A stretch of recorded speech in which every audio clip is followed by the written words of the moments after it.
ವೀಕ್ಷಕರೇ, ಇವತ್ತಿನ ವಿಶೇಷ ಸಂದರ್ಶನದಲ್ಲಿ ನಮ್ಮ ಜೊತೆ ಇದ್ದಾರೆ ಬೆಳಗಾವಿ ಜಿಲ್ಲೆಯ ಖಾನಾಪುರ ತಾಲೂಕಿನ ಬೈಲೂರು ಗ್ರಾಮ ಪಂಚಾಯಿತಿಯ ಮಾಜಿ ಉಪಾಧ್ಯಕ್ಷರು ಹಾಗೂ ಹಾಲಿ ಸದಸ್ಯರು ಕೂಡ ಸಕ್ರಿಯ ರಾಜಕಾರಣದಲ್ಲಿ ಸುಮಾರು 20 ವರ್ಷ ಕೆಲಸ ಕಾರ್ಯಗಳನ್ನು ಮಾಡಿಕೊಂಡು ಬರ್ತಿರುವಂತಹ, ಜೊತೆಗೆ ಬೈಲೂರು ಭಾಗದ ದುರ್ಗಾಮಾತಾ ಯುವಕ ಮಂಡಳ ಒಂದು ಅಧ್ಯಕ್ಷರಾಗಿಯೂ ಕೂಡ ಸುಮಾರು ವರ್ಷದಿಂದ ಸೇವೆಯನ್ನು ಸಲ್ಲಿಸಿದ್ದಾರೆ.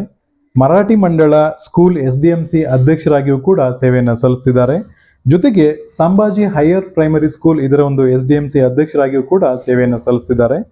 ಜೊತೆಗೆ ಪವನಾಯಿ ಮಂದಿರ ದೇವಸ್ಥಾನ ಕಮಿಟಿಯ ಸದಸ್ಯರಾಗಿ ಭಾರತೀಯ ಜನತಾ ಪಾರ್ಟಿಯ ನಿಷ್ಠಾವಂತ ಕಾರ್ಯಕರ್ತರು ಕೂಡ, ಜೊತೆಗೆ ಭಾರತೀಯ ಜನತಾ ಪಾರ್ಟಿಯ ಬೈಲೂರು ಭಾಗದ ಒಂದು ಬೂತ್ ಕಮಿಟಿಯ ಸದಸ್ಯರಾಗಿಯೂ ಕೂಡ ಸೇವೆಯನ್ನು ಸಲ್ಲಿಸ್ತಿರುವಂತಹ ಶ್ರೀಯುತ ರವೀಂದ್ರ ಗಣಪತಿ ಗುರುವಾರ್ ಸರ್ ನಮ್ಮ ಉಪಸ್ಥಿತಿಯಲ್ಲಿದ್ದಾರೆ. ಇವರಿಗೆ ನಮ್ಮ politiciansinIndia.com ವತಿಯಿಂದ ಹಾರ್ದಿಕ ಸ್ವಾಗತ. सर नमस्ते. रविंद्र साहब, सक्रिय राजकारण में लगभग 20 साल हुए. 20 साल हाँ सेवा करते आ रहे, तो यहाँ जो बहुत पहचान है, फिर भी आपका एक छोटा सा परिचय अपना दर्शकों के सामने दीजिए सर. ओके सर, आपका नाम बताइए. नमस्कार सर, माझं नाव रवींद्र गणपती गुरव, राहणार बैलूर, ग्रामपंचायत बैलूरमध्ये. मी या गावामध्ये काम करत असताना, सामाजिक क्षेत्रामध्ये काम करत असताना जवळजवळ मला सर 20 वर्ष झालेली. या क्षेत्रामध्ये समाजामध्ये कार्य करत असताना आमची तरुण मंडळ असो, शाळा, मराठी शाळा असो, हायस्कूल असो, या क्षेत्रामध्ये जवळजवळ सर मी चांगल्या पद्धतीने कामं केलेली आहे. मराठी शाळेमध्ये सर मी अध्यक्षपद 3 वर्ष भूषवलेले आहे सर. आणि त्या क्षेत्रामध्ये शाळा डेव्हलपमेंट करण्यासाठी मी माझ्या परीनं, माझ्या टीम वर्कला घेऊन मी जो काय प्रयत्न करता येईल, जो काय गव्हर्नमेंटकडनं फंड आणता येईल तो मी आणून शाळा सर बरीचशी तिथं विकास कामं राबवलेली आहेत सर.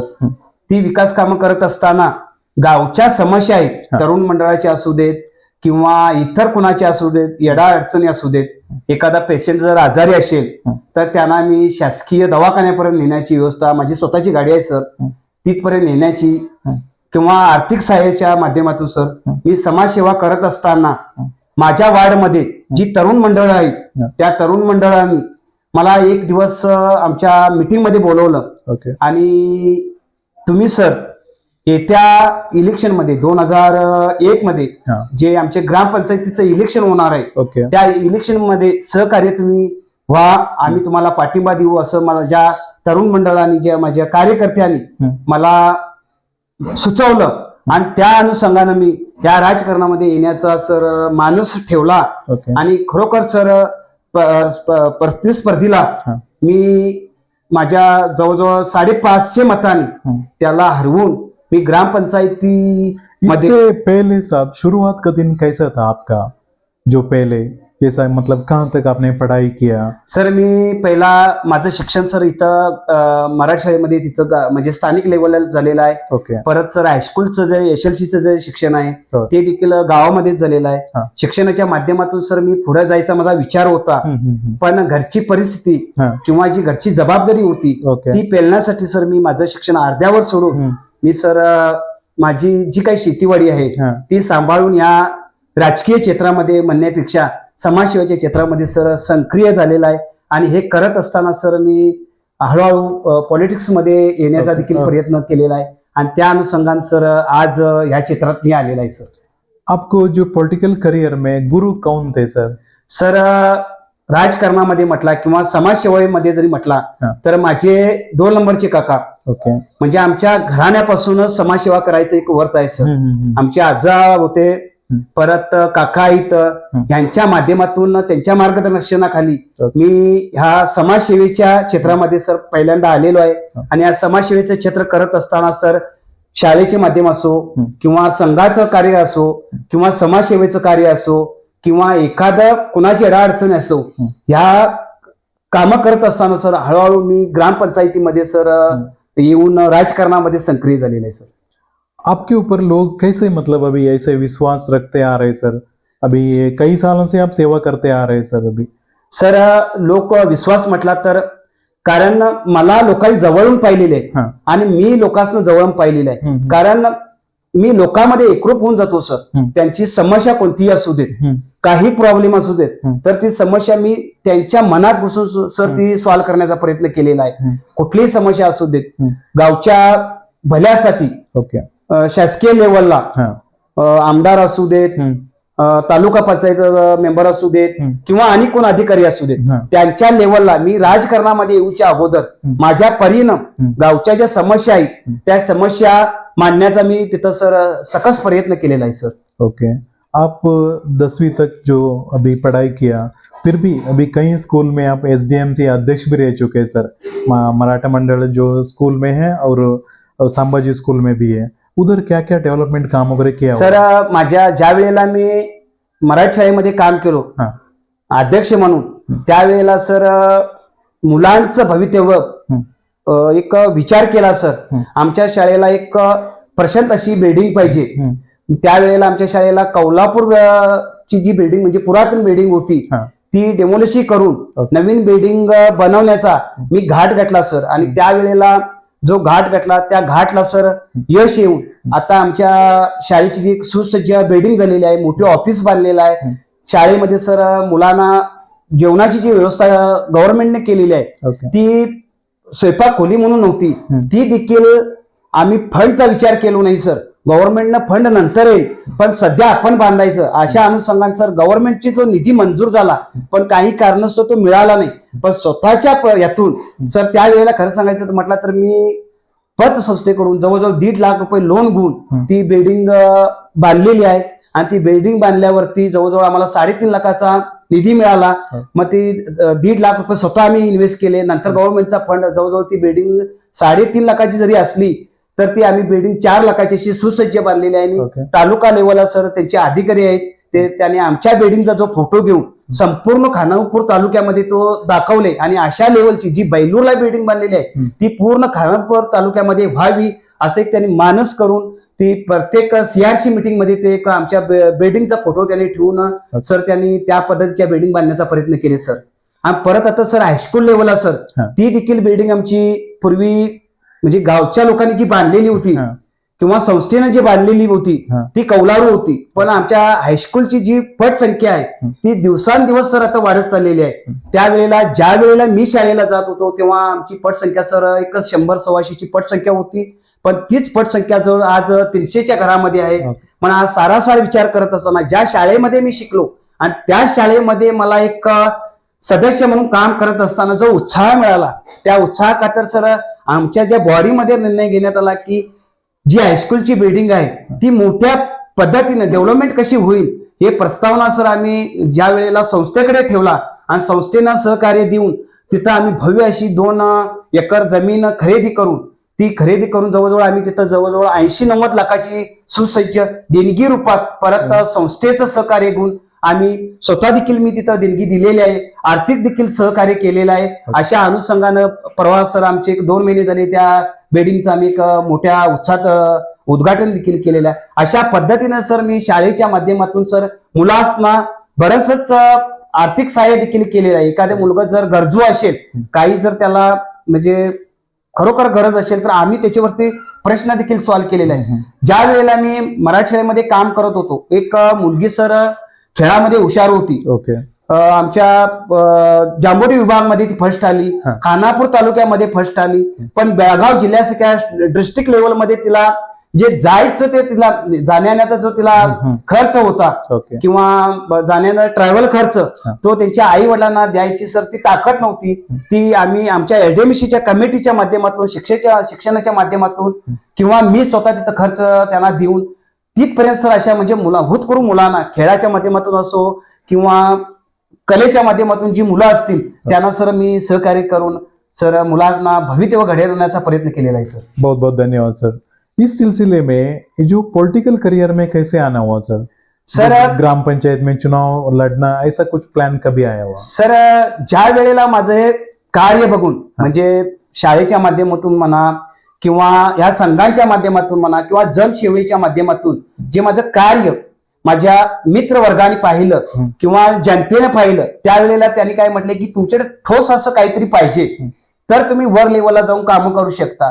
नाहीतर जनसेवा म्हणून जर तुम्ही केला तर वर लेवलला तुम्ही आमदार म्हणा किंवा टीपीजेडपी म्हणा, कोणते अधिकारी म्हणा, त्यांच्याशी जर तुम्हाला जायला पाहिजे असेल तर तुम्हाला स्वतःच काहीतरी करिअर पाहिजे. म्हणजे ग्रामपंचायतीमध्ये तुझं मेंबर जर झालास तर आमच्या समस्या तिथपर्यंत तू नेऊन पोहोचवशील आणि आमच्या गावचा विकास करशील. अशा अनुषंगानं जे वेळोवेळी मला सांगण्यात आलं त्याच्यावरती सर मी सखोल अभ्यास केला आणि माझे काका जे मार्गदर्शक होते किंवा आमचे खानापूर तालुक्याचे बीजेपीचे जे उपाध्यक्ष आमचे झांझरे साहेब त्यांच्या मार्गदर्शनाखाली मी सर ग्रामपंचायतीमध्ये एक चुनाव लढला आणि पहिल्याच चुनावामध्ये सर मी 550 मतांनी विनर होऊन उपाध्यक्षाची देखील सर तिथे खुर्ची साध्य केलेली आहे सर.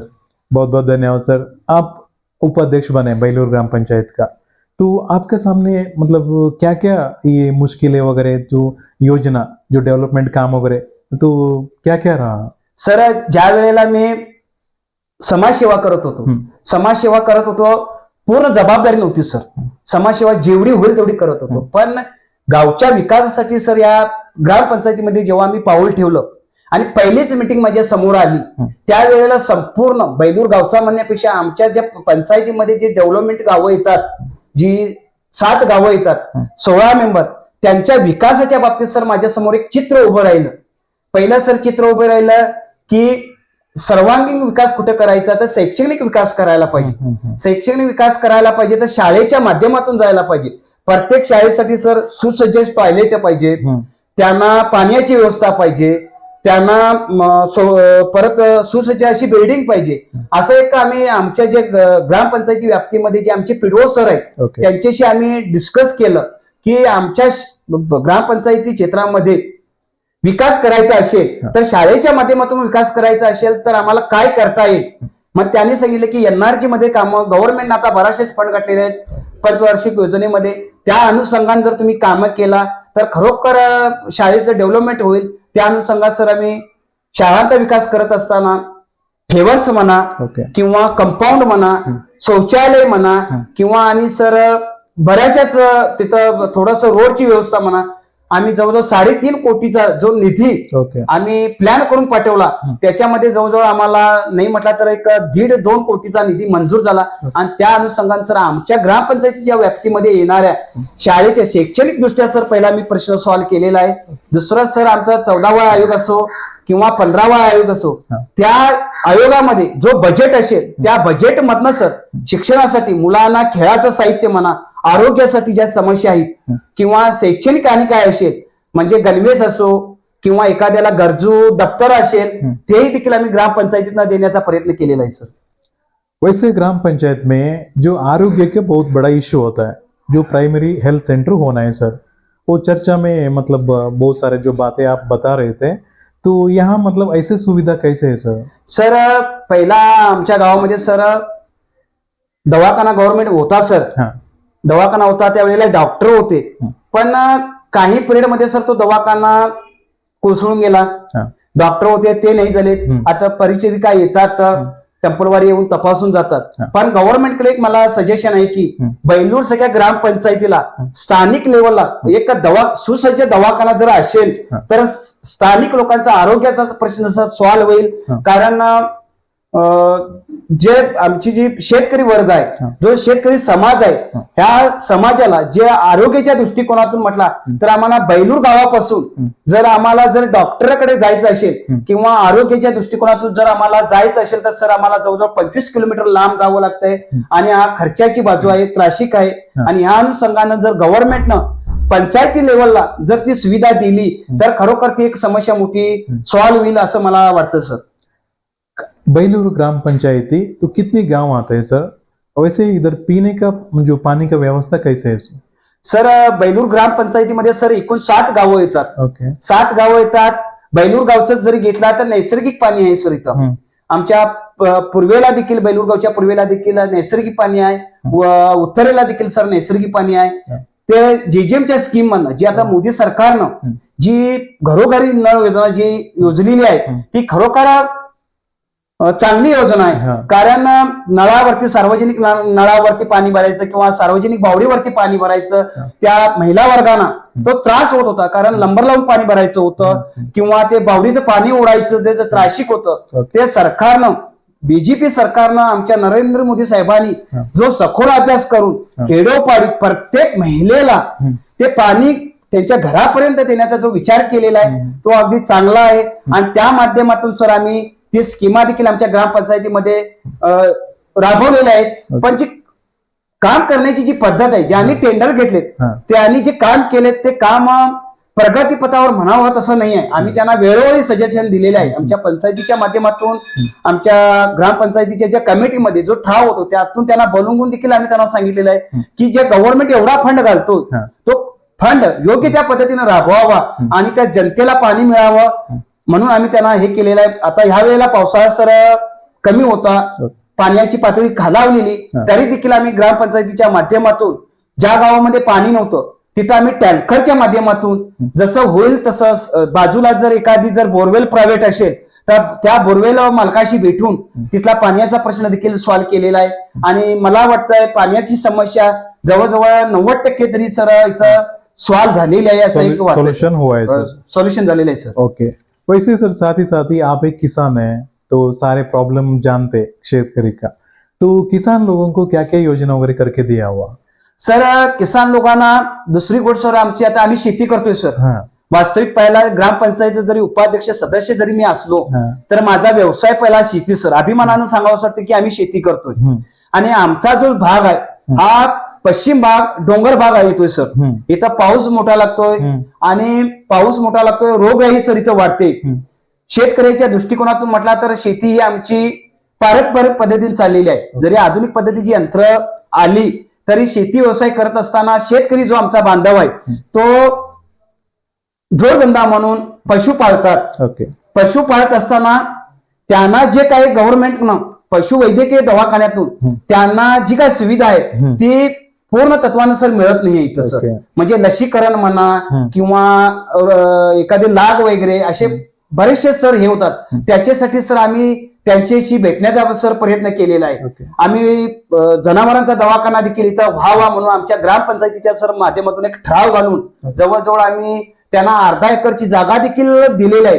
ते कुठं थांबलं हे काय आम्हाला समजलं नाही. आम्ही इथं जांभोटीमध्ये केंद्रामध्ये म्हणजे पशु केंद्रामध्ये बऱ्याच वेळा इन्क्वायरी केलेली आहे. खानापूर लेवलला जाऊन केंद्रामध्ये इन्क्वायरी केलेली आहे की बैलूर ग्रामपंचायतीच्या व्याप्तीतून जो सरकारी दवाखाना पशुवैद्यकीय दवाखाना जो व्हायचा होता तो कुठं थांबलाय. ते गव्हर्नमेंटच्या प्रोसिजर मध्ये काही अडचणीमध्ये थांबला असं त्यांचं समजतंय. पण तो शक्यतो तो देखील दवाखाना जर इथं झाला असता तर आमच्या शेती वर्गाला म्हणजे शेतकरी बांधवांना जनावर जे पाळतात ते जनावरांना जो रोगराई सखा हे होतोय म्हणजे संसर्ग रोग जो येतोय त्यातून जर तो दवाखाना झाला असता तर त्या जनावरांची देखभाल म्हणा किंवा आमच्या शेतकरी वर्गाला डॉक्टराशी संपर्क साधायला बरं झालं असतं. इथून आम्हाला खानापूरला तरी जावं लागतंय नाहीतर जांभोडीला जाऊन आमच्या जनावरांची समस्या तिथं सांगावी लागते सर. आणि खरोखर गव्हर्नमेंटनं सारासार विचार करून स्थानिक लेवलला प्रत्येक ग्रामपंचायतीला पशुवैद्यकीय दवाखाना उभारावा असं एक माझं वैयक्तिक सर मत आहे सर. बहुत बहुत धन्यवाद सर. साथ ही जो स्ट्रीट लाइट्स वगैरह हाई मास्क वगैरह डालना भी रहते सर गवर्नमेंट से योजना. स्वतः आप पवनाई देवी देवस्थान कमेटी है सदस्य भी है सर, तो यहाँ ऐसे कुछ हाई मास्क वगैरह लगाए हुआ सर कहीं स्ट्रीट में? सर आमच्या गावचा विचार करून किंवा आमच्या ग्रामपंचायती येणाऱ्या सर्वच गावचा विचार करून जे आमचे रोड आहेत चौक आहेत चौकामध्ये एखादे हाय मास्क सके स्टावर उभे करून तिथील एक म्हणजे प्रकाशाची जी समस्या आहे ती सोडवता येईल काय ह्या अनुषंगाने सर विचार करून आम्ही आमच्या व्याप्तीतील जवळजवळ 7 गावामध्ये आम्ही हाय मास्कची समस्या बऱ्यापैकी सोडवलेली आहे. मला माझ्या माहितीप्रमाणे जवळजवळ आमच्या 7 गावामध्ये जवळजवळ हाय मास्क नाही म्हटलं तर 25-30 हाय मास्क आम्ही बसवलेले आहेत. आणि जी लाईटची समस्या आहे ती आम्ही म्हणजे अंधाराची जी समस्या आहे ती पूर्णपणे सोडवण्याचा प्रयत्न केलेला आहे सर. ओके. जैसे साथ ही एक बहुत बड़ा प्रॉब्लम होता है जो रुद्र भूमि है अंत्य क्रिया करने के लिए हर धर्म वाले रहते हैं, उनको अलग अलग मतलब ऐसा है कि जगह दिया हो जाता है.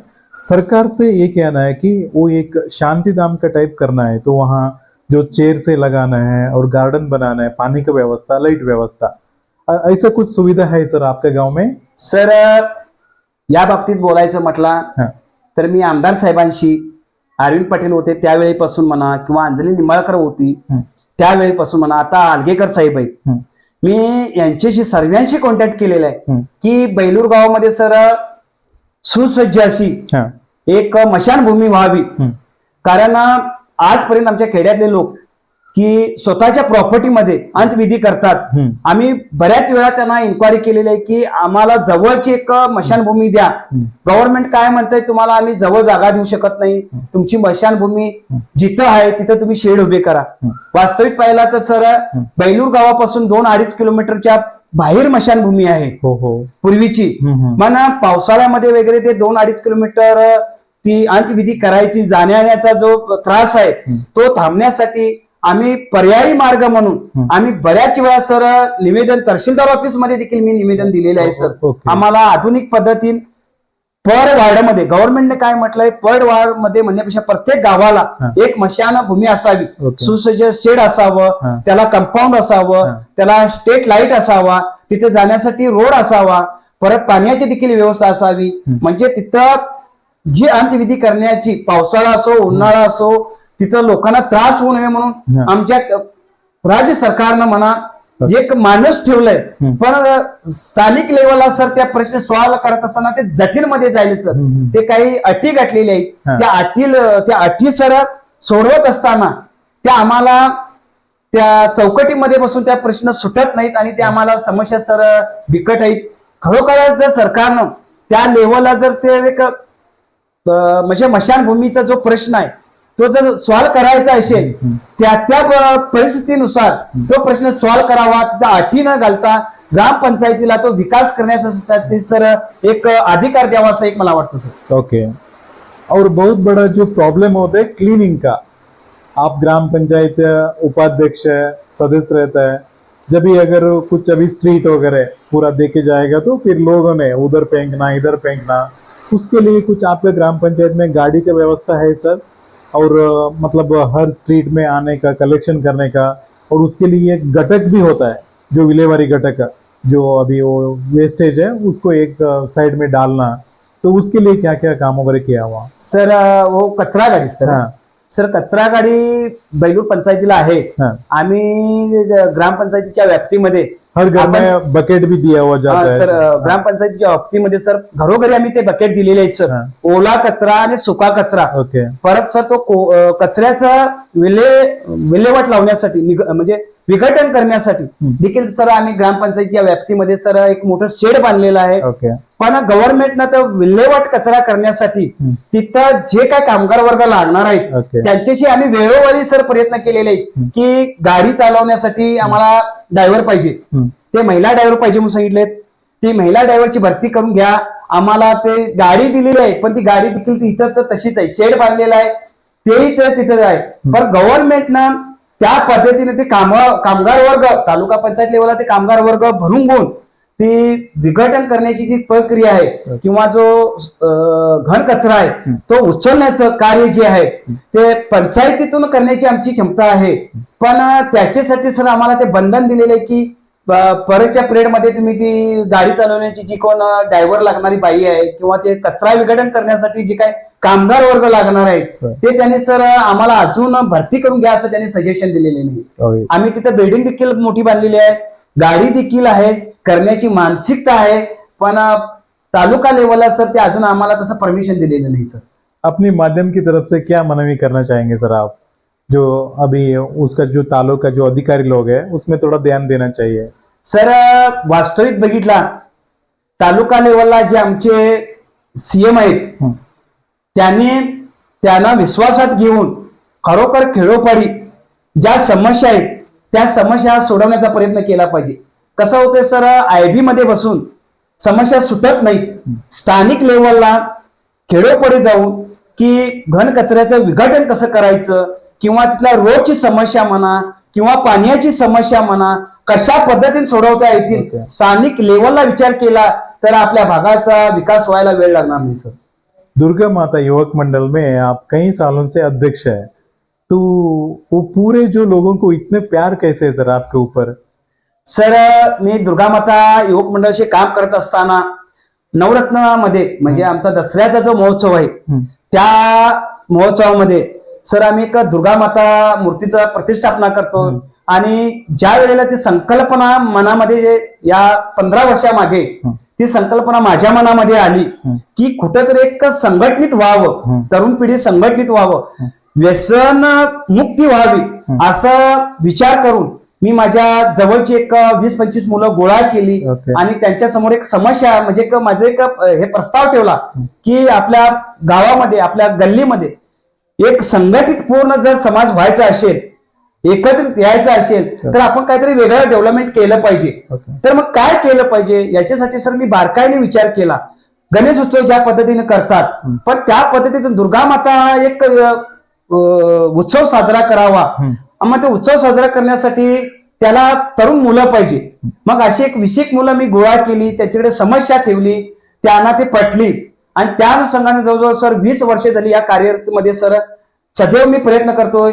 आणि सर जो उत्सव साजरा करत असताना किंवा दुर्गा माताचा जो महिमा आम्ही 8-9 दिवस करतोय त्याच्यामध्ये सर आम्ही महाप्रसाद म्हणा किंवा संध्याकाळी महाआरती म्हणा याच्यासाठी असे मोठमोठे कार्यक्रम म्हणा, त्याच्यामध्ये सर संगीत खुर्ची म्हणा किंवा एखादा मुलांची गायन स्पर्धा म्हणा किंवा असे वेगवेगळे सर डान्स कार्यक्रम देखील आम्ही आजपर्यंत त्याच्यामध्ये भरवलेले आहेत. म्हणजे मुलांना, शाळेच्या मुलांना एक प्रोत्साहन देण्यासाठी आम्ही त्यांना जास्त काय मानधन देत नाही, पण एक मुलांचं एक मनोरंजन प्लस एक त्या क्षेत्रामध्ये येण्याची कला जोपण्यासाठी सर आम्ही फुलाची पाकळीतून आम्ही ते कार्यक्रम राबवत असतो. आणि हे जी माझ्या मुलांनी म्हणजे ज्या माझ्या दुर्गा माता युवक मंडळाने पहिल्यापासून जे काम करण्याची माझी पद्धत आणि मनमिळावूपणानं त्यांच्याशी एकनिष्ठ म्हणजे कार्य करत असताना सर अध्यक्षपद जरी भूसवत असलो तर आर्थिक जो व्यवहार आहे ती माझ्या संघटनेकडे दिलेला आहे. फक्त जमा खर्च त्याच्यामध्ये हिशोब ठेवणं आणि प्रामाणिकपणे कार्य करत असताना मी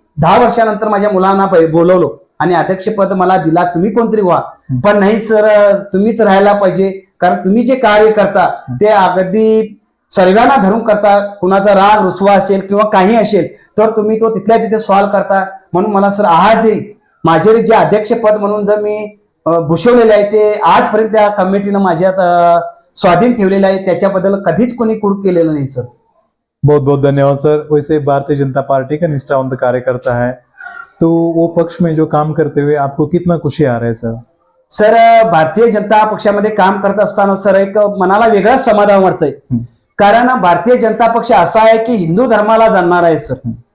खरोखर आपल्या हिंदू धर्मामधील देवदेवता असतील किंवा समाजकार्य जे त्यांचं आहे की तळागाळातील लोक त्यांना प्रत्येकाला त्यांचे अधिकार मिळावे, प्रत्येकाला त्यांच्या समस्या कशा मांडता येईल हे आमच्या नरेंद्र मोदी साहेबांनी जे स्वप्न पाहिलं किंवा त्याच्यामध्ये अगोदरचे नेते मंडळी होते त्यांनी देखील जे स्वप्न पाहिलं त्यांची स्वप्न की माझ्या मनाला भेटली गेली सर. मी त्या क्षेत्रामध्ये समाज क्षेत्रामध्ये काम करत असताना त्यांना आम्ही टीव्हीच्या माध्यमातून असो, युट्यूबच्या माध्यमातून असो किंवा मोबाईलच्या माध्यमातून किंवा पेपर मी घेतो त्यातून जे त्याची जी हे वाचलेली आहे मग त्याच्यावरती मला बीजेपीशीच राहून एकनिष्ठ कार्य करायचं एक मानसिकता वाटली सर आणि मी बीजेपीशीच एकनिष्ठ राहून कार्य करत आहे सर. जैसे अभी आप खेती करते हैं, किसान है और साथ ही अभी सोशल वर्क भी करते हैं, तो कैसे मतलब फैमिली भी साथ देते हैं सर, कैसे टाइम निकाल लेते हैं? तो आपका फैमिली के बारे में भी बताइए सर, बच्चे लोग वगैरह क्या कर रहे हैं, मैडम आपको कैसे सपोर्ट करती है? सर सांगायचं म्हटलं तर माझा व्यवसाय शेती आहे. मी जवळजवळ नाही म्हटलं तर 20-25 वर्षाच्या अगोदरपासून शेती करतोय सर. माझे वडील देखील शेती करत होते. वडिलांचा व्यवसाय पुढे चालवण्यासाठी मी शेती करतोय सर. कारण वडील कामानिमित्त थोडेसे त्यांना काम झेपेराय झालं म्हणून मी शाळा सोडून सर या क्षेत्रामध्ये आलो आणि शेती करत असताना मी वडिलांचा व्यवसाय म्हणून तो सांभाळत असताना आधुनिक पद्धतीला सर अनुसरून मी माझी शेती करतोय सर. आणि ही शेती करत असताना समाजसेवेमध्ये ज्या वेळेला मला यायचं मनामध्ये एक मानसिकता तयार झाली तेव्हा मी वडिलांना बोलून दाखवलो की समाजसेवेमध्ये मी भाग घेणार आहे आणि तुमची काय हरकत आहे काय म्हणून. वडिलांनी देखील मला एक सपोर्ट केले की ज्या ज्या क्षेत्रामध्ये तुझं काम करशील त्याच्यामध्ये आमचं काही नाही, पण तुझा व्यवसाय जो शेती व्यवसाय आहे किंवा दूध व्यवसाय तू सांभाळून जर काम करत असशील घर प्रपंच जर तू सांभाळून जर काम करत असेल तर आम्हाला काही वेळ वाकडं नाहीये. माझ्या वडिलांनी आईने सपोर्ट केले, त्याचबरोबर माझ्या मिसेसने देखील सपोर्ट केले. कारण माझी मिसेस देखील सुशिक्षित आहे आणि तिला देखील समाजसेवेचा अगदी म्हणजे त्यांच्या पाटील घराण्याची ती असल्या कारणानं त्यांना देखील ते एक त्यांचे वडील जे होते ते एक सुशिक्षित म्हणजे शिक्षक होते. मग त्यांना ते पूर्ण अनुभवी असल्या कारणानं त्यांनी मला पूर्ण सपोर्ट केलेला आहे. आणि माझ्या कुठे मी रात्री 12, 1, 2 ला केव्हा जरी घरी आलो तर त्यांनी तुम्ही एवढा वेळ कुठं होता, सकाळी लवकर गेला, अजून आला का नाही, कधीच विचारत नाही. अशा पद्धतीने मला त्यांनी सहकार्य करतात सर. जैसे मतलब यहाँ तक आपको हर काम में जो आपके गांव वाले साथ दिया सर, अब आशीर्वाद दिया, तो ग्राम पंचायत उपाध्यक्ष थे, अभी अध्यक्ष बाकी सदस्य गण सभी लोगों ने आपका जो भी काम के लिए कैसे साथ देते सर? सर ज्या वेळेला ग्रामपंचायतीमध्ये अध्यक्ष उपाध्यक्षाची निवड झाली, अ वर्गामधून महिला कॅटेगरी आली सर, जनरल मध्ये उपाध्यक्षाची सर कॅटेगरी आली. मग त्याच्यामध्ये जे आमची बैठक घडली की उपाध्यक्ष कुणाला द्यायचं, अध्यक्ष पद तर अ वर्गासाठी एक महिला होती तिथं दिलेले आहेत. पण जो माझं कार्य माझ्या 6 मेंबरांनी पाहिलेले आहेत, म्हणजे माझ्या गावामध्ये 6 मेंबर येतात, त्याने असं ठरवलं की ह्या वेळेला गुरुसाहेबांनाच उपाध्यक्ष द्यायचं. कारण त्यांनी गावासाठी किंवा समाजासाठी जे कार्य केले त्यांना एक उपाध्यक्ष दिलो तर त्यांनी खरोखर त्या पदाचं सोनं करतील असं मनात गैर धरून बाकीचे जे मेंबर आहेत 10 मेंबर त्यांना एकरूप करून त्यांनी मला एक उपाध्यक्षाची जबाबदारी स्वीकारली. आणि ती जबाबदारी पार पडत असताना प्रत्येक मिटिंगला मी प्रत्येक मेंबरांचं म्हणजे सर जे मेंबर आमचे आहेत त्यांना मी विश्वासात घेऊन जो आमचा येणारा फंड म्हणा किंवा डेव्हलपमेंट म्हणा किंवा एखादी त्या वार्डाची समस्या म्हणा, आजही देखील आम्ही परवा सर कोल्हापूर वाड्यावरचा एक पोल्ट्रीचा मोठा प्रश्न होता, ते देखील मी सॉल्व्ह केलेला आहे. अशा पद्धतीनं सर ते काम करत असताना खरोखर मी माझ्या 2.5 वर्षाच्या कार्यामध्ये उपाध्यक्ष पदाची जी जबाबदारी होती ती सर्वांना मिळून मिसळून सर तिथं मी सॉल्व्ह केलेली आहे. कारण मी हा पक्षाचा आहे किंवा त्या वॉर्डचा असा कधीही विचार न करता आम्ही एक संघटित म्हणजे आपलं घर ग्रामपंचायत एक आपलं घर कुटुंब ह्या अनुषंगानं सर त्या 16 मेंबरांना घेऊन लेडीज अध्यक्ष जरी असली तिच्यावरती जबाबदारी सहीची होती, पण जो निर्णय घ्यायचा होता तो आम्ही 16 मेंबरांनी एकत्र निर्णय घेऊन सर तो 2.5 वर्षाचा काळ मी पार पडलेला आहे. आणि आता देखील मी त्याच परीनं ते निर्णय घेऊन सर आम्ही आमची ग्रामपंचायत चालवतो सर. वैसे साथ ही सिब्बंदी लोग भी कैसे साथ देते हैं सर? सारे मतलब पीडीओ है, सभी जो अभी अधिकारी वर्ग है, वो उन्होंने कैसे साथ देते हैं सर? सर आमचे पीडीओ म्हणा, सेक्रेटरी म्हणा, क्लार्क म्हणा, यांना देखील आम्ही मिळून मिसळून काम करत असतो. कारण खरोखर त्यांनी जर चुकत असतील, एखादा जर आम्हाला विश्वासात घेऊन अगोदर एखादा फंड जर त्यांनी आपल्या परीने यूज करण्याचा प्रयत्न केला असेल तर त्यांना मी ते सांगून समजून की सर असं असं करायला पाहिजे, हे करायला तर ते चुकतंय आणि ते करूया नको.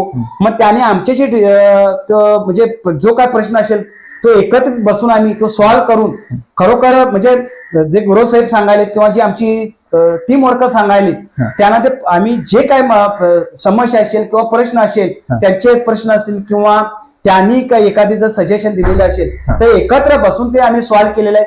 त्या अनुषंगानं त्यांनी सर इतका विश्वास ठेवले की कुठलाही निर्णय घ्यायचा असेल ग्रामपंचायती व्याप्तीमध्ये येणारा फंड डेव्हलपमेंट असो किंवा एखादे कागदपत्र द्यायचे असतील, एखाद्या कुठलाही जरी मोठा निर्णय घ्यायचा असेल तर त्यांनी ऑफिसमध्ये आम्हाला बोलवून विश्वासच पात्र राहून सर त्यांनी आम्हाला निर्णय घेत असत.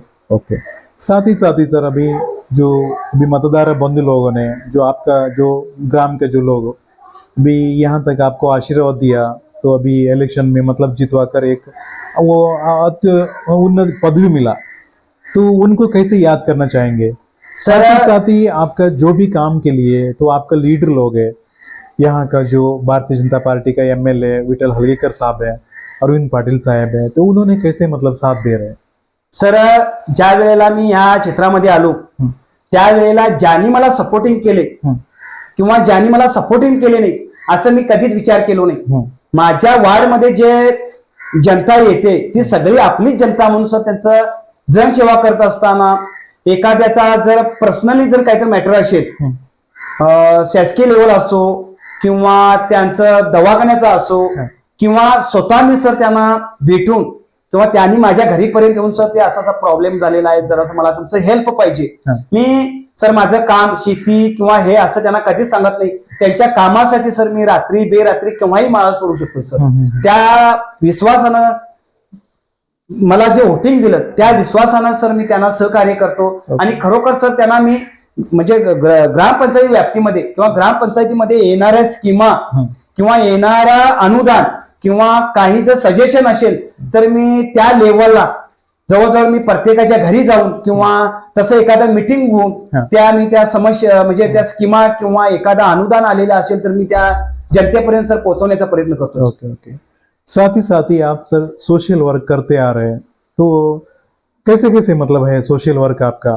तो अभी बच्चे लोग आते हैं जो एक खेल का क्रिकेट का एक आयोजन करता है, अगर यात्रा होता है तो उसमें आप कैसे मतलब भाग लेते हैं? सर सोशल वर्क करत असताना सर आपल्या गावामध्ये बऱ्याचशा सर आजूबाजूचे म्हणजे आमच्या पंचायती क्षेत्रामध्ये सर यात्रा होतात. त्या परत कुस्तीचे आखाडे भरवले जातात किंवा शाळेमध्ये स्पोर्ट्स भरवले जातात किंवा बैलगाडीसाठी शर्यत म्हणा, क्रिकेट म्हणा, असे बरेचसे सर ते कार्यक्रम केले जातात. त्या अनुषंगाने ती तरुण मंडळ असो किंवा त्या स्थानिक लेवलची कमिटी असो, सर असं त्या पत्रिकेमध्ये तुमचं नाव घालणार आहे, तुमचं सहकार्य पाहिजे. मग ते आलेलं नाही, आम्ही कधीच सर दूर लोटलेलं नाही. एखादं आमचं कुस्ती आखाडा असतो सर, कुस्ती आखाडा जर भरवायचं म्हटला तर तिथं एक 10 पैलवान जर बोलवायचं म्हटला तर जवळजवळ एक 10 लाखाचा मोठा खर्च बजेट आहे सर. पण आम्ही आमच्या परीनं जे काय होईल ते त्यांना नर्वस न करता आम्ही त्यांना सहकार्य करत आहे सर. आणि अशा अनुषंगानं जे काय आमच्या पंचायती व्याप्तीमध्ये शाळेच्या माध्यमातून असो, मोठ्या खेळाचे जे वार्षिक स्पर्धा वगैरे भरवलेल्या असतात, तिथं चषक म्हणा किंवा काही जर पहिलं बक्षीस दुसरं बक्षीस जर काय असेल त्याची जर अपेक्षा मोठी असेल तर आम्हाला जिथपर्यंत काय द्यायचं सहकार्य असेल तर तिथे देऊन आम्ही सहकार्य करतो सर. साथ ही आप यहाँ का जो एमएलए साहब है विठल हलगेकर सर और प्रमुख है अरविंद पाटिल साहब सर, उनसे कैसे मतलब अभी मदद वगैरह मिलता है सर सारे काम के लिए? सर आमचे एमएलए माजी एमएलए अरविंद पाटील सर, त्याचबरोबर आता विद्यमान आमदार सर विठ्ठल आलगेकर साहेब यांच्याशी सर आम्ही एकनिष्ठ संबंध आहेत. आम्ही पक्षाचे कार्यकर्ते असल्या कारणाने आमचा सरळ संपर्क असतो. समस्या जर इथल्या त्यांच्यापर्यंत मांडायच्या असतील तर आम्ही त्यांना फोनवरती एखादी समस्या मांडू शकतो. आणि इतर जर एखाद्या जर स्पर्धा भरवल्या असतील किंवा आणि काही जर कार्यक्रम असतील तर आम्ही सरळ असते त्यांना सर आम्ही सर असं इथं कार्यक्रम होणार आहे, तुमचे सहकार्य पाहिजे. आणि आमचा जो तिथं शब्द गेलेला आहे ते त्यांनी विठ्ठल आलगेकर सर असो, अरविंद पाटील सर असो, आमच्या धनश्री मॅडम असो किंवा कोचेरे साहेब असो, पक्षाचे नेते मंडळ देखील असतील, आमच्या भागामध्ये एखाद्या जर काही स्पर्धा असतील काही असतील त्यांना जर काही फुलाची पाकळी असेल किंवा लोकांच्या जर समस्या असतील, काही जर दवाखान्याचा असो किंवा पोलीस स्टेशन असो किंवा आणि काहीतरी एक समस्या असेल तर त्यांना जर आम्ही ती फोनवरती मांडलो तर त्यांनी बिनधास्त सर त्या पूर्ण करतात. कारण एमएलए वरती आमचा पूर्ण विश्वास आहे. कारण आमच्या भागामध्ये त्यांनी एकदा अगदी प्रामाणिकपणे कार्य करतात. अरविंद पाटील सरांच्या बद्दल जर बोलायचं म्हटलं, त्यांच्या 5 वर्षाच्या कार्यकर्तीमध्ये म्हटलं सर खरोखर रात्री बेरात्री जरी आम्ही त्यांना कॉल केलो तर त्यांनी काय एवढ्या रात्री फोन केलास आणि सकाळी कॉल करायचा होता असं त्यांनी कधी म्हटले नाही. काय बरोबर फोन केलास, काय काम बोल म्हणून त्यांनी आम्हाला हे केले. आम्ही समस्या सांगितलेली असेल तर त्यांनी तातडीने ते पूर्ण सर करण्याचा प्रयत्न केले. एखाद्या वेळेला आमच्या शाळेमध्ये हायस्कूलमध्ये मोठा कार्यक्रम असेल तर सर असं तिथे मोठं फंक्शन आहे किंवा तिथं तो प्रोग्राम आहे, तुम्ही त्या कार्यक्रमाला यायला पाहिजे म्हटल्याबरोबर वेळात वेळ काढून त्यांनी सर इथं येऊन आम्हाला जनतेला देखील सहकार्य केलेलं आहे. सर विठ्ठल आलगेकर त्याच मार्गावरती त्यांच्याच पावलावरती पाऊल ठेवून देखील कार्य करायचं सर. बहुत बहुत धन्यवाद सर. साथ ही आने वाला दिन में तालुका पंचायत इलेक्शन भी आ रहा है, जिला पंचायत इलेक्शन भी आ रहे हैं सर. लोगों को इच्छा है रविंद्र साहब भी कहीं ना कहीं अगर खड़ा होना है तो उनसे सारे जो काम होता है करके, तो इसका जो बात के लिए क्या राय है सर आपका? सर खरं सांगायचं म्हटलं तर मी आजपर्यंत माझ्या माइंडमध्ये कधी काय घेतलेलो नाही. मी ग्रामपंचायती क्षेत्रामध्ये काम करत असताना एक वर्कर म्हणून काम करत आहे. वर्कर म्हणून काम करत असताना ज्या समस्या आहेत गावच्या त्या आमच्या अधिकाऱ्यापर्यंत मी पोहोचवलेले आहेत. एक बीजेपी एक लीडर म्हणून स्थानिक लेवलचा एक लीडर म्हणून काम करत असताना मी माझ्या संघटनेशी एकनिष्ठ आहे. पहिला सर आमचे पदाधिकारी असो त्यांच्याशी सर माझं नातं अगदी घट्ट आहे. समजा तुम्ही म्हटल्याप्रमाणे सर तालुका पंचायत जिल्हा पंचायत जर इलेक्शन तोंडासमोर आता नोव्हेंबर डिसेंबर मध्ये तर होणारच आहे. हाँ हाँ, गावच्या क्योंकि नेसेसिटी है जो यहाँ है, कर्नाटक का बॉर्डर पड़ता है, दूर पड़ता है गांव। यहाँ जो बच्चे लोगों को एजुकेशन के लिए कई सारे स्कूल्स है, हॉस्टल्स है, वो बनाने के लिए एक अच्छा मोटा मतलब अभी फंड भी चाहिए। वो सारे चीजें जिला पंचायत में मिलता है सर, थोड़ा ज्यादा अनुदान मिलता है। तो उसके लिए अगर एक कॉन्फिडेंस वाला, इच्छा शक्ति वाला, काम करने वाला उनको अगर देगा तो बहुत अच्छी बात है। सर तुम्ही प्रश्न जो केला तो सही आहे सर, पण परिस्थिती आहे सर की माझे जी कार्याची पद्धत बघून माझ्या पक्षानं जर एक जबाबदारी जर माझ्यावरती गाठली किंवा जनतेनं जर जबाबदारी गाठली की येत्या इलेक्शन मध्ये तू भाग घे किंवा ती त्या क्षेत्रामध्ये सक्रिय हो जर म्हणून जर मला जर प्रोत्साहित केले, पक्षाची जबाबदारी म्हणून सर मी त्याच्यामध्ये भाग घेईन, पण पक्षाला डाळवून सर मी तिथं भाग घेणार नाही. कारण हे कार्य करत असताना पक्षाशी एक कार्यकर्ता म्हणून निष्ठावंत आहे सर. आणि ज्या पक्षाचे आमचे लिडर लोक आहेत, अरविंद पाटील सर असू देत, विठ्ठल आलगेकर सर असू देत, कोचिरी साहेब असू देत किंवा आमचे अध्यक्ष उपाध्यक्ष जे कोण आहेत, त्यांनी सर्वांनी जर माझ्यावरती जर मर्जी राखली की बाबा गुरु साहेबांना जर ते तिकीट दिलं किंवा त्या क्षेत्रामध्ये येण्यासाठी प्रोत्साहन केलं तर त्यांचा आधार म्हणून त्या क्षेत्रामध्ये येण्याचा प्रयत्न करीन सर. ओके, फाइनली सर, आपका जो गांव वाले को जो क्या संदेश देना चाहते हैं? तो उन्होंने आपका जो भी अगर डेवलपमेंट काम करता है उसके लिए साथ देना चाहिए। आप जो भी काम अगर सही करते हैं उसको उन लोगों ने मेंटेन करके जाना चाहिए। कहीं ना कहीं अभी क्लीनिंग के बारे में, सीसी रोड के बारे में और सारे काम का जो जितना आप करते हैं उन लोगों ने भी उतनी मेंटेन करके जाना है। कचरा भी ऐसा है कि उधर इधर नहीं फेंकना है। तो उसके लिए आप क्या संदेश देना चाहते हैं? मी माझ्या गाववाल्यांना एक संदेश देऊ इच्छितो की स्वच्छ भारत जे आपल्या मोदी साहेबांनी जे स्वच्छ भारत अभियान जे राबवलेलं आहे ते घरोघरी प्रत्येकानं राबवावं असं एक मला मनापासून वाटतंय. कारण आपलं अंगण आपलं घर या माध्यमातून जर आपण आपला परिसर जर स्वच्छ ठेवला तर आपल्या गावचा, आपल्या भागाचा, आपल्या देशाचा विकास व्हायला वेळ लागणार नाही. कारण माझं घर पहिला स्वच्छ ठेवलं पाहिजे, माझं अंगण पहिला स्वच्छ ठेवलं पाहिजे.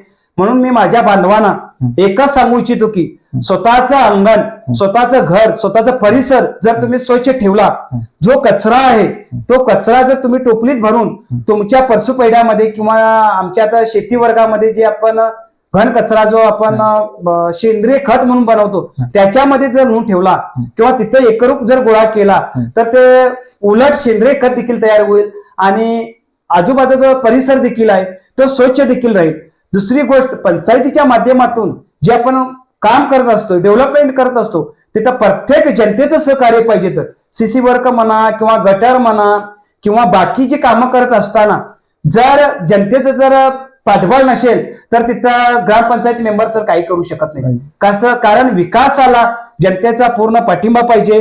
कारण त्यांचं सहकार्य घेऊन जर पुढे गेला तर पंचायतीच्या माध्यमातून त्या वार्डाचा म्हणा, त्या गावचा म्हणा किंवा त्या ग्रामपंचायतीच्या येणाऱ्या व्याप्तीचा विकास होऊ शकतो सर. पण ह्याला अनुसरून सामान्य जनतेचं पहिला सर सहकार्य पाहिजे. बहुत बहुत धन्यवाद सर, यहाँ तक आपका सारे जो अभिवृद्धि कार्यक्रम के बारे में जो आपने बताया इसके लिए बहुत बहुत धन्यवाद सर. ನಮಸ್ಕಾರ ಸರ್. ಪ್ರಿಯ ವೀಕ್ಷಕರೇ, ರವೀಂದ್ರ ಗಣಪತಿ ಗುರುವ ಸರ್ ಯುವ ನಾಯಕರು ಒಳ್ಳೆಯ ಒಂದು ವಿಷಯಗಳನ್ನ ಇಟ್ಕೊಂಡು ಸಾಕಷ್ಟು ಒಂದು ಅಭಿವೃದ್ಧಿ ಕೆಲಸ ಕಾರ್ಯಗಳನ್ನು ಮಾಡ್ತಿದ್ದಾರೆ. ಇವರ ಇನ್ನಷ್ಟು ಒಂದು ಕೆಲಸ ಕಾರ್ಯಗಳು ಇದೇ ರೀತಿ ಸಾಗಲಿ ಅಂತ ನಾವು ಕೂಡ ಹಾರೈಸ್ತೇವೆ.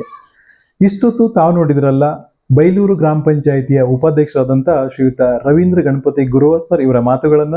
ಇವರ ಇನ್ನಷ್ಟು ಹೆಚ್ಚಿನ ಮಾಹಿತಿಗಾಗಿ ಲಾಗಿನ್ ಆಗಿ www.politiciansinindia.com. ಜೈ ಹಿಂದ್, ಜೈ ಕರ್ನಾಟಕ. ನಮಸ್ಕಾರ.